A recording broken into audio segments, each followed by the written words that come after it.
compartilhar. Aí, deixa eu fixar aqui meu vídeo aqui no cantinho. E aí, a magnificação trófica, que é o último processo que acontece aí em termos de água,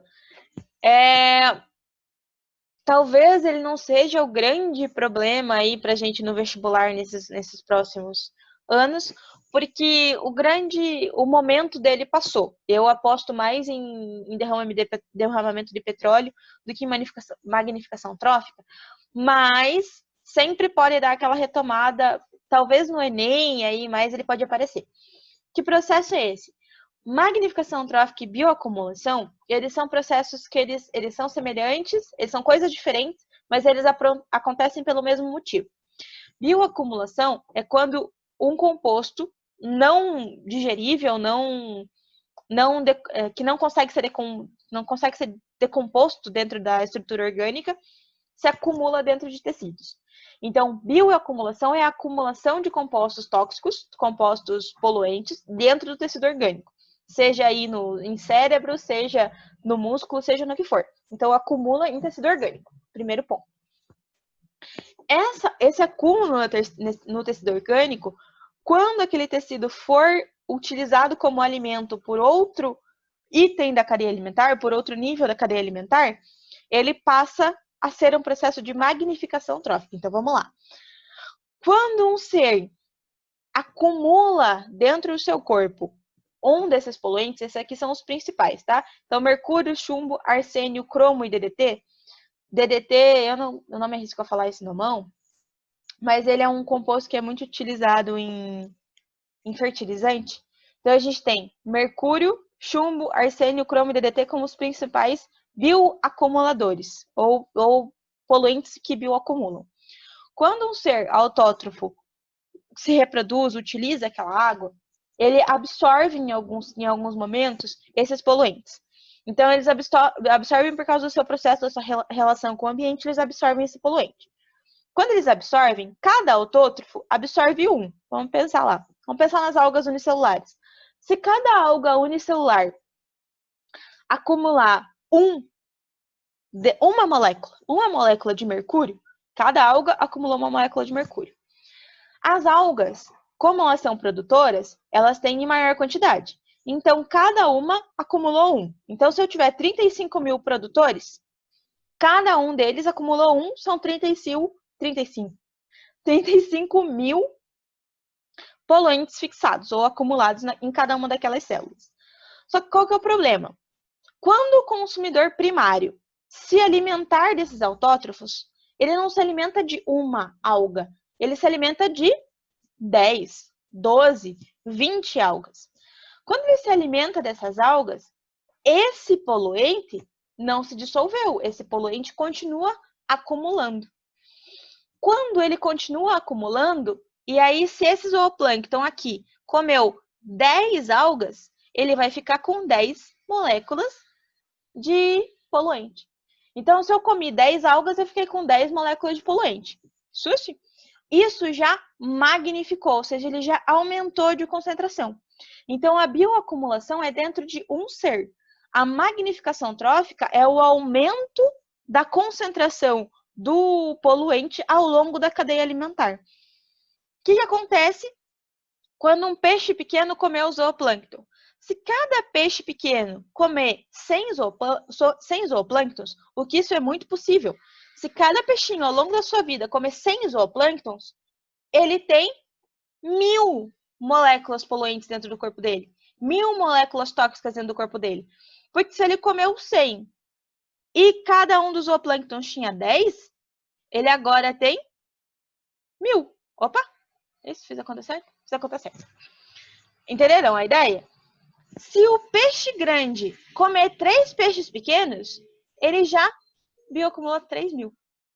Se eu comer o peixe grande, se eu comer um peixe, olha lá o que acontece com o ser humano.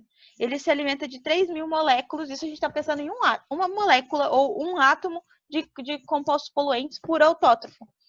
Se cada autótrofo bioacumular só um, se eu chegar ao longo de uma cadeia alimentar, aqui nessa suposição, só um exemplo bobo, eu chego lá nos peixes grandes com 3.000 moléculas tóxicas. Qual que é o grande problema quando a gente fala dessas moléculas tóxicas? A bioacumulação delas, ou esse processo de aumento, ele é medido em ppm, partes por milhão. Uma parte por milhão já é tóxica o suficiente para causar problemas. Para vocês terem uma ideia de quanto significa uma parte por milhão, vocês vão estudar isso na química, é uma medida de concentração. Uma parte por milhão, quando a gente lava o nosso prato, quando a gente vai lá, lava a louça, enxágua a louça e seca a louça, ainda sobram 10 partes por milhão de detergente em cima daquela superfície. Então, depois de lavada, enxaguada e seca, a louça tem 10 partes por milhão, em média, de detergente. Se eu tiver uma parte de milhão de mercúrio dentro do corpo, a pessoa já tem problema cerebral. Uma parte por milhão. A medição da toxicidade do mercúrio o limite dela na água é 0,05 partes por milhão. Então, eu posso ter 0,05 mercúrios por 1 milhão de moléculas de água. Então, vocês conseguem entender essa relação? Então, se a gente fosse colocar em valores normais, eu teria 5 moléculas de mercúrio para 100 milhões de moléculas de água para que o mercúrio não fosse tóxico. Esse é o limite mínimo. Tudo bem? O que acontece com se a gente tem mais do que isso? Esses poluentes, eles são responsáveis por Jorge Inácio.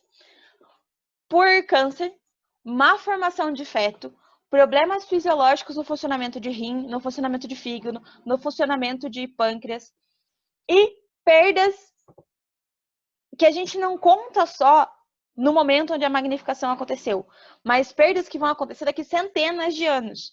Esse processo de magnificação trófica é um processo que a gente não conta só hoje. Ele é um processo que vai acontecer nos próximos 100, 200, 300 anos. Professora, mas por que esse é um grande problema? Lembram disso aqui? Lembram de Mariana e de Brumadinho? Vocês têm essa memória? Sabe o que tinha na barragem de Fundão, basicamente? Arsênio. Vocês lembram aquela quantidade de lama que saiu? A barragem de lama, aquela lama, os 4 milhões de metros cúbicos de resíduos de mineração cheios de arsênio. Jogados na água, jogados no mar, que chegaram até o mar. Um ano depois, Brumadinho, com 12,7 milhões de metros cúbicos de rejeito de mineração, estava cheio de cromo e de chumbo. Tá bom assim para vocês? Vocês já imaginaram que 5 moléculas para 100 milhões de moléculas é que são necessárias para transformar o mercúrio em uma molécula não tóxica? Vocês já imaginaram qual é o impacto de 400 milhões de metros cúbicos de resíduos de mineração? De 12,7 milhões de metros cúbicos de resíduos de mineração? Podem acontecer ou podem afetar toda uma cadeia alimentar daqui 100, 200, 300 anos? Esse é o impacto. Isso, que eu não sei se vocês têm essa memória, Brumadinho, ou rejeito de Brumadinho, ela não estava nem na lista das barragens que poderiam se romper.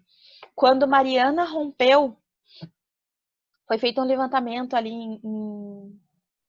em Minas Gerais e se descobriu pelo menos 100 que estavam prestes a romper. E o Brumadinho não era uma delas. Vocês entenderam o processo?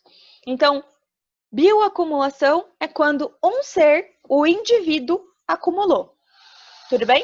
Magnificação trófica é quando esta bioacumulação é transportada ao longo da cadeia alimentar. Dá para resolver isso? Talvez não aquela grande quantidade, mas a gente pode a gente tem alguns mecanismos, isso aqui não tem na apostila de vocês, mas eu quis trazer como a gente ter um pouco de noção que existem coisas para solucionar. Então, existem como se fossem remédios biológicos ou mecanismos biológicos de redução ou de controle desses efeitos. Biorremediação e fitorremediação é quando eu uso bio, um organismo vivo, né? Um organismo, normalmente aqui a gente está falando de bactérias, não que as plantas também não sejam organismos vivos, tá? Mas aqui a gente está falando de bactérias e de protozoários que consomem o poluente. Então, basicamente, eu estou falando de micro-organismos que vão usar o poluente como fonte de energia. Existem bactérias que fazem isso, usam mercúrio, usam arsênio, usam cromo como fonte de energia e transformam esse poluente em coisas que os outros organismos conseguem utilizar. Então, como se fossem, eles são decompositores de poluentes. Isso é biorremediação. Quando a gente fala em fitorremediação, é mais ou menos o mesmo processo, só que a gente está falando de planta. É como se eu usasse alguns grupos de plantas que conseguem absorver da água ou do solo aqueles compostos tóxicos e esses compostos ficam presos dentro da planta. Só que aí a gente tem que colocar um parênteses. Quando eu falo de fitorremediação, eu não posso manter essa planta aqui. Porque se essa planta ficar aqui, quando um animal vier se alimentar dela, causa biomagnificação, ou acontece a magnificação trófica. Então, eu preciso usar aquelas plantas, eu preciso cercar a área, vamos dizer assim, fazer um experimento controlado. Eu planto, uso aquela planta para retirar os poluentes, usei a planta para retirar os poluentes, eu tenho que tirar a planta dali, queimar ela, reciclar ela, fazer com que aquele poluente não volte para aquela água ou para aquela região. Porque se a planta ficar ali, ela está aqui bioacumulando, se ela está bioacumulando, ela pode potencializar a magnificação trófica, tá? E aí a gente tem um processo que a gente chama de controle biológico, e aí vai servir, a gente pode usar esse controle biológico para não acontecer booms de micro-organismos, ou não acontecer booms dessas plantas que são usadas como biorremediação, que é basicamente eu usar um inimigo natural de um desses aqui, para controlar suas populações. Isso aqui a gente usa, ou deveria se usar muito na agricultura, em substituição de pesticida. Então, existem mecanismos de se usar controle biológico, e eu acho que controle biológico é a coisa mais bonita que a biologia já conseguiu desenvolver, os estudos biotecnológicos, os estudos com insetos, principalmente, conseguiu desenvolver, que é usar as relações ecológicas, usar a relação ecológica de predação e de controle populacional para diminuir ou para controlar populações de pragas, principalmente. Então, você tem lá um gafanhoto que é praga na tua plantação, ao invés de você entupir a tua plantação de pesticida, você pega um inimigo natural do gafanhoto. Pega uma aranha, pega uma lagartixa, alguma coisa que utilize aquele gafanhoto como fonte de energia, como alimento, coloca na tua plantação, pronto, acabou o problema. Então, ao invés de eu entupir de tóxico, eu uso um inimigo natural. E quando, na presença do inimigo natural, as populações da sua praga ou do seu problema reduzem, e aí o seu problema já não existe mais. Se você não usasse o controle biológico, aquela superpopulação podia aumentar. Esse processo de controle essa mesma ideia aqui, esse gráfico aqui, ó, quando eu não tenho o controle biológico, a população da sua praga pode aumentar muito. Com o controle biológico, a população da praga reduz muito. Porque o inimigo natural vai reduzir as populações, vai controlar e entrar no nível de equilíbrio. Esse processo aqui também é feito com os pesticidas. É a mesma ideia do pesticida. Eu diminuo a população da minha praga. Só que o pesticida é o que a gente falou, a eutrofização é um processo que acontece, a eutrofização de rio e de lago acontece pela liberação de pesticida. Então, eu reduzo o problema da eutrofização usando um mecanismo biológico que não vai causar impacto na região. Susi? É claro que esse processo tem que ser um processo muito bem pensado. Tranquilo, pessoal? Deixa eu perguntar uma coisa para vocês. Eu sei que eu passei 10 minutos na aula anterior. Começa o vírus hoje? Vocês aguentam começar o vírus hoje para pelo menos a gente começar a ter uma ideia? Ou vocês preferem que eu comece na próxima aula? Não tem problema, a gente está com tempo. O que vocês acham? Vocês que me contam. Vocês ter alguma pergunta, alguma coisa dessa parte que vocês queiram que volte? Alguma coisa que vocês queiram que eu explique de novo?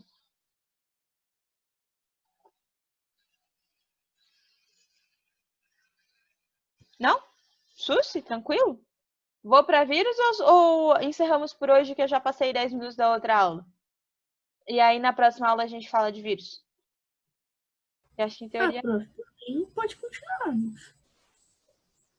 Posso? Aí eu dou uma... Tô de boa, professora, sem dúvidas. Beleza, então. Aqui, tranquilo. Eu já passei esses slides para vocês. Vocês dão uma olhadinha e podem me perguntar na próxima aula, então. Então, eu vou só dar uma pincelada em vírus, que é a parte que a gente precisa começar na próxima aula, tá? Então, novo compartilhamento. Deixa eu ver aqui. Foi. Os vírus, galerinha, eu vou parar na estrutura viral. Eu não vou chegar até muito aqui para baixo, porque daí são coisas um pouco mais complexas, a gente demanda um pouco mais de tempo. Mas, quando a gente fala aí dos vírus, a gente precisa entender, e isso é aqui que eu vou encerrar com vocês, mas a gente precisa entender que existem dois tipos de denotação para a ideia do vírus. Tem um cientista que chama vírus... Que merda. Ih, vocês me ouviram chegando na minha internet? Desculpa. Era a internet, não era vocês, tá? Juro. Deixa eu fazer aqui. Que a minha internet caiu, esta merda. Então, deixa eu compartilhar a tela. Os vírus. Então, existem... E aí, é o que eu tava falando. Desfixe vídeo. Aí, fechou. Os vírus, eles, por alguns pesquisadores, ainda eles são chamados de organismos vivos. Eles podem ser defendidos nesses dois campos teóricos, vamos dizer assim.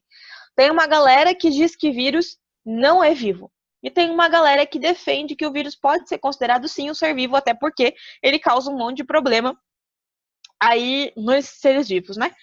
Então, quem chama vírus de ser não vivo, tá em vermelho. Quem chama vírus de ser vivo, tá em azul. E eu vou explicar o porquê cada um. Quem defende que o vírus é um ser não vivo, ele diz que é porque não tem célula. Aí, primeiro ponto, não ter célula. Só que aí, essa galerinha aqui que chama eles de vivo, fala o seguinte: quem disse que ser vivo era quem tem célula foi ser humano. Foi a gente que falou que para ser vivo precisa ter célula. Mas a natureza não existe do jeito que a gente acha que ela deveria existir. Ela existe do jeito que ela existe. Então, não é porque o ser humano disse que ter célula é necessário para ser vivo que ele vai ser um ser não vivo por não ter célula. Mas até aí é uma discussão no campo teórico. Então, ser acelular, ou seja, não ter célula, é um dos argumentos que a galera que diz que ele não é vivo usa. Qual é o outro argumento? E esse argumento aqui ele é um pouco mais palpável. Ele não tem metabolismo próprio. Ou seja, o vírus em si não consegue sozinho se reproduzir. Ele não consegue sozinho fazer nada. Ele precisa estar dentro de uma célula, precisa usar os aparatos, as estruturas celulares para conseguir se reproduzir. Primeiro ponto, tá? Desculpa, Nathalie, a gente está começando a biologia A, tá bom? Então, a primeira parte da biologia A. Aula 5, biologia A. Então, se não ter metabolismo é uma das... Imagina. É um dos argumentos que se usam para dizer que ele não é vivo. Ele não ser vivo é não ter metabolismo. E isso sim é um argumento um pouco mais válido do que não ter célula. Porque ele só consegue se reproduzir, ele só consegue ser patogênico, ele só consegue causar problemas se ele estiver dentro de uma célula. Justo? Só que aí o pessoal falava que algumas bactérias patogênicas também, nem por isso elas não são vivas, né? Então, quando a gente fala aí de bactérias causadoras de pneumonia, por exemplo, ou de meningite, elas só conseguem ser patogênicas se estiverem dentro da estrutura viva, mas elas conseguem metabolizar, elas conseguem criar compostos orgânicos, decompor compostos orgânicos mesmo fora da célula, mesmo fora do tecido vivo, vamos dizer assim. E no caso dos vírus, quem diz que ele não é vivo, diz que ele é um parasita intracelular obrigatório, que é isso que a gente estava falando. Ele só consegue se reproduzir, só consegue metabolizar se ele estiver dentro de uma estrutura viva e que produza energia e que tenha um aparato. Senão ele não consegue. Quem diz que ele pode ser um ser vivo, diz que ele tem reprodução. Sim, ele tem reprodução. Ele é uma reprodução que utiliza a estrutura celular, utiliza a estrutura de outra célula, mas ele em si se reproduz. Ele tem etapas, linhas de montagem na sua reprodução, mas ele consegue se reproduzir. Ele, mesmo sendo um ser não celular, não tendo uma estrutura celular, ele consegue alterar o mecanismo de funcionamento da célula. Então, a presença de um vírus altera o metabolismo celular, altera a estrutura celular e mata aquela célula hospedeira. Então, quando a gente está falando de vírus, ele consegue sim alterar uma célula. Como que uma coisa que altera uma célula pode ser não viva? Se alguma coisa que altera a estrutura viva, pode ela ser não viva? Aí, esse é um dos questionamentos. Eles têm a capacidade de gerar hereditariedade, ou seja, um vírus, ele produz outros vírus iguais a ele ou com a mesma estrutura que a dele. Então, eles deixam mecanismos hereditários, ele tem mecanismos de hereditariedade, ou seja, de deixar descendentes, e eles sofrem mutação. Então, quando a gente está falando de vírus, os vírus podem se mudar, tá aí o vírus do HIV e da gripe para provar isso. A gente tem, no vírus do HIV, ele tem uma alta taxa de mutabilidade, tanto que ele pode ser um vírus até diferente quando a gente fala de 2, 3 pessoas. Então, quando ele sai de uma pessoa para outra, ele já pode ter sofrido uma mutação. E isso ainda, inclusive, é um dos problemas, ou das dificuldades que fazem com que o vírus do HIV em específico não tenha uma vacina ou alguma coisa nesse sentido. Então, eles têm mutação, eles sofrem mutação. E essas mutações não necessariamente geram espécies diferentes, que é o caso nos outros seres. Mutações não geram espécies diferentes, geram pequenas mudanças. Então, quando a gente olha para a estrutura geral do vírus, ele obrigatoriamente precisa ter um capsídeo, precisa ter uma cápsula. Essa cápsula ela tem composição proteica, então ela é uma proteína que é produzida a partir do material genético viral. Então, dentro dessa cápsula, o vírus é basicamente cápsula e material genético. Desse material genético são produzidas as proteínas da cápsula. Ele usa o aparato celular, que é o que a gente vai ver nas próximas aulas, para produzir a sua cápsula. Então, eu tenho uma origem genética dessas proteínas aqui, basicamente. Alguns vírus, a maioria dos vírus, elas possuem ainda uma segunda estrutura de proteção que ela rouba da célula, que é esse envelope aqui em volta. O envelope viral, essa estrutura que está em cinza aqui, é uma estrutura não proteica, mas lipídica, ou seja, ela tem uma origem da gordura, e ele rouba esse envelope viral, ele é roubado da membrana da célula. Quando esse vírus rouba o envelope viral o envelope ou a membrana celular da célula hospedeira, ele normalmente ele consegue produzir junto da célula hospedeira essas glicoproteínas de reconhecimento, que é o que a gente encontra no tal do SARS-CoV-19. Então, eu vou só explicar isso aqui hoje para a gente terminar. Eu tenho dentro do vírus, o material genético dele. Então, aqui, ó, essa linhazinha, esse aqui é o vírus que causa a Covid-19. Isso aqui a gente vai conversar na próxima aula. Então, o vírus é o patógeno e é essa estrutura. A Covid é a doença causada por esse vírus. Dentro do vírus da Covid, eu tenho um RNA.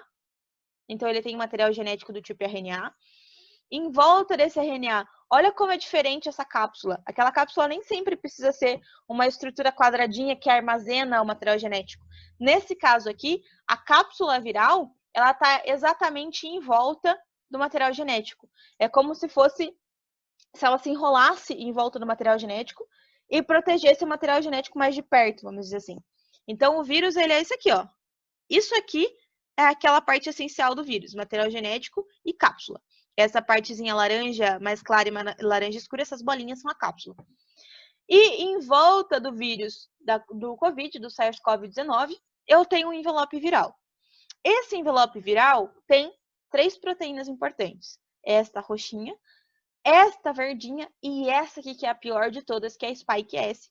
E essa Spike S é a proteína que esse vírus usa como reconhecimento das células do pulmão, principalmente do pulmão, e aí as células do intestino também, quando ele acaba se espalhando. Mas, como ele tem entrada pelas vias aéreas, as células epiteliais do pulmão ele força o reconhecimento das nossas células a partir dessa Spike S. Então, esta proteína de membrana, que é produzida a partir da informação desse material genético aqui, então ele produz essa proteína. Produzindo essa proteína, a hora que ele for entrar na nova célula hospedeira, é através disso aqui que ele usa como reconhecimento, é como se fosse uma ideia de chave-fechadura. Então, eu tenho a proteína de reconhecimento e a estrutura que vai ser reconhecida. Ele se encaixa ali. Ele usa proteínas da nossa própria célula para conseguir entrar. Ele simula, é como se ele simulasse o objetivo do reconhecimento da proteína para a entrada nas células.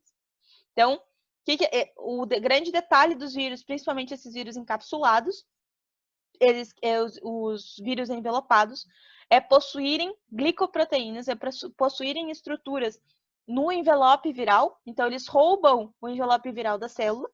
E essas proteínas que vêm junto do envelope viral, elas são muito semelhantes a proteínas ou estruturas reconhecidas pelas células dos seus hospedeiros. E aí, isso facilita muito a entrada desse vírus. Porque aqui, ele simulou o encaixe de uma proteína de reconhecimento da célula. E, olha o grande detalhe, essa membrana é roubada da própria célula, da célula anterior. E esta membrana aqui é muito fácil de ser reconhecida, porque a membrana da minha célula é praticamente igual a essa aqui. Então, é muito fácil dela se fundir. É muito fácil fundir coisas que são semelhantes. E por isso os vírus têm uma entrada, têm uma facilidade muito grande de entrar nas nossas vias respiratórias, muito mais respiratórias ou qualquer outra, né? Então, os vírus são grandes causadores de doença, ou elas se espalham com tanta facilidade justamente por causa disso. A gente tem um organismo, vivo ou não vivo, isso é outros 500, que usa mecanismos que a minha célula tem para conseguir entrar. Para conseguir entrar e para conseguir se reproduzir. Então, a gente vai começar a falar disso na próxima aula. Beijo para vocês. Obrigada por me deixarem passar aí mais uns 10 minutinhos. E aí, os slides já estão com vocês. A gente se vê na próxima segunda-feira para terminar de falar de vírus e começar a falar de bactéria daí, tá bom? Beijão! Espero que esteja tudo bem, esteja tudo certo e que a gente consiga ir se acertando. Qualquer dúvida, podem me mandar ao longo da semana. Resolver algum exercício quer tirar dúvida, quer que eu resolva, já me avisem que eu vou respondendo vocês. Beijão, nos vemos na próxima segunda.